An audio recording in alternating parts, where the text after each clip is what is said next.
बिस्मिल्लाहिर्रहमानिर्रहीम। अस्सलाम वालेकुम दोस्तों, मैं हूं ग़ुलाम नबी। आप देख रहे हैं हमारा चैनल GN 786। आज की वीडियो में सबसे पहले बताऊंगा आलमी मार्केट में गोल्ड का रेट, उसके बाद पाकिस्तान में गोल्ड का, चांदी का, बटूर गोल्ड का रेट बताऊंगा।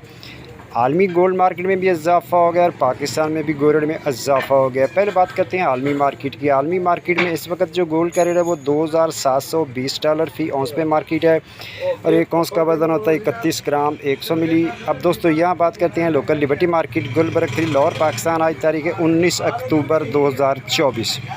18 कैरेट फ़ी तोले का रेट 2,13,000 रुपये फ़ी तोला। 21 कैरेट फ़ी तोले का रेट 2,48,500 रुपये फ़ी तोला। 22 कैरेट फ़ी तोले का रेट 2,60,333 रुपये फ़ी तोला। 24 कैरेट गोल्ड का रेट जनाब 2,84,000 रुपये फ़ी तोला।